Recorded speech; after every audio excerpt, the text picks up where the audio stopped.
Hello everyone, welcome to the Valley News Now desk. Duke Schindler taking over for you here today on this Thursday afternoon as we start to approach this kind of end of the day, end of the work commute for everyone.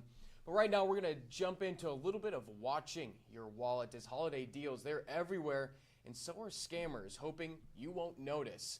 We all have consumer investigator Carice Jackman who shares how to spot these fake sites before your money disappears.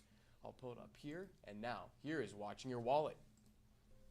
Online shopping may save time during the holidays, but consumer advocates say it also opens the door for scammers. Before checking out, they urge shoppers to verify who they're buying from and whether the site is legitimate. The threat of online shopping, of course, is that scammers like to impersonate and steal people's money in a couple of different ways. Cliff Steinhauer is the Director of Information Security and Engagement with the National Security Alliance. He says one of the biggest risks is impersonation sites, basically fake pages designed to look like major brands. You might see like everything looks pretty close to the real thing, but there's a difference in the URL or in the address bar, which sometimes they can do little tricks to actually hide the address bar where you can't see what site you're really on. Steinhauer says scammers know the holidays bring a flood of online deals, and they hide their traps among them, hoping shoppers won't notice the warning signs. And they'll just have all these deals that are usually too good to be true to get you to even go to that site in the first place. So that's one of the biggest red flags, of course, is a too good to be true offer. And if you do run into a problem, even if you don't lose money, Melanie McGovern with the Better Business Bureau says you should still report it. So let's say you're shopping, you find a retailer you've never heard of, you go over to a search engine, you type in the name of that retailer, oh, look, a BBB scam report popped up. Then you know that you want to use caution or maybe avoid that website based on other people's experiences. That's why it's so important to report any online purchase fraud to the BBB. With this Watching Your Wallet, I'm Carice Jackman.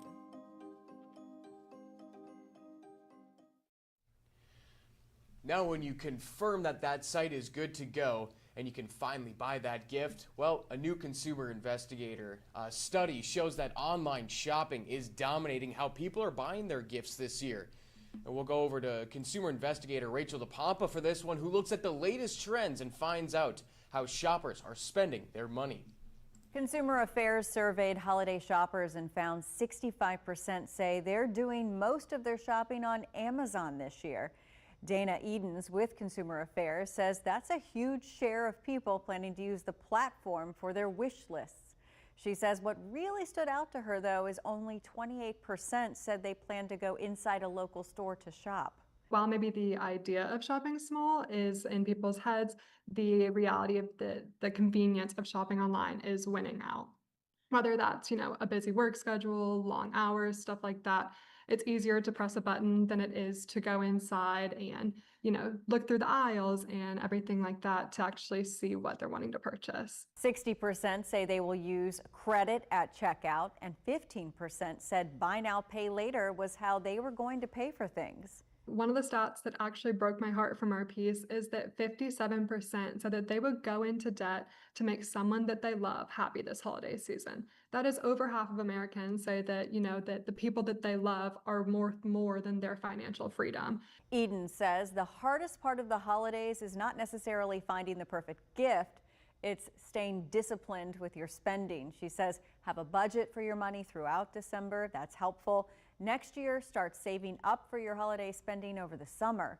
And she says always remind yourself you don't have to have the expensive gifts. A great gift can also be time spent with someone, an experience, or even a sweet gesture. With this Watching Your Wallet, I'm Rachel DePompa.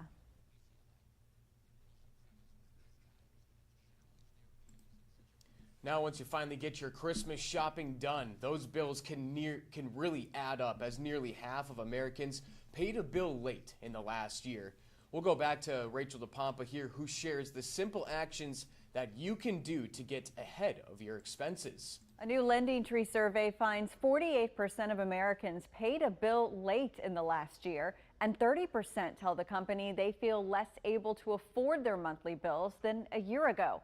Matt Schultz with LendingTree says so many people's budgets are really tight right now, and even in good times, people's financial margin for error is really small. It's so important for people to kind of be ready for whatever comes. And one of the best things that you can do is to just get your financial foundation as stable as you can by building that emergency fund, knocking down debt to the degree that you can. Schultz says tough times require sacrifice that could be canceling a subscription service for a while or selling things of value or getting a second job. He says it's all about giving yourself as much financial wiggle room as you can. A good budget is a living, breathing document that represents what your priorities are. And when you have a good, up-to-date budget, it gives you a little bit of flexibility and makes it a little bit easier for you to adjust when things happen out of the blue. Schultz says it's really important for you to understand you have more power over your money than you think. If you are struggling to pay a bill or you think you may not be able to make that minimum payment next month, he says the sooner that you can call that lender or creditor and tell them your situation, the better off you'll be. So many companies have a hardship program and you won't know unless you ask. With this Watching Your Wallet, I'm Rachel DePompa.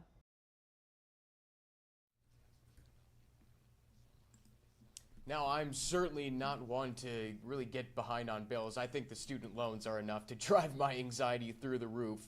But then, for financial stability, just imagine your savings accounts growing quietly in the background.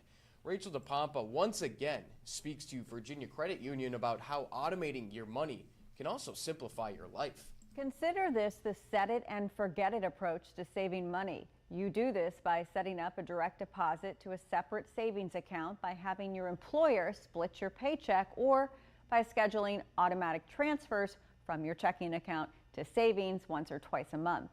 Sherry Dale, the Vice President of Financial Education at Virginia Credit Union, says if you automate your savings, you are much more likely to achieve your financial goals, whether it's building up an emergency fund or even creating a vacation fund. You can create different savings accounts for your different financial goals to where when you're getting paid, that money automatically goes into those accounts. Let's take this a step further. Dale says you can also automate paying your bills. But then you could also have an account specifically for your bills. So your bills are automated, your mortgage is getting paid, or your rent, your car payment, your insurance, all of those things that you consistently know you have to pay each month, you put in that sum and that's automatically taken care of. So the payments are taken care of, your expenses, but your savings is as well. Dale says you could also use different banking institutions to do this, so every account is not connected and there's not this temptation to dip into your savings because you see it all the time when you log in to look at your checking account. She says automating savings and bill paying makes your life easier and keeps you from forgetting a payment. With this Watching Your Wallet, I'm Rachel DePompa.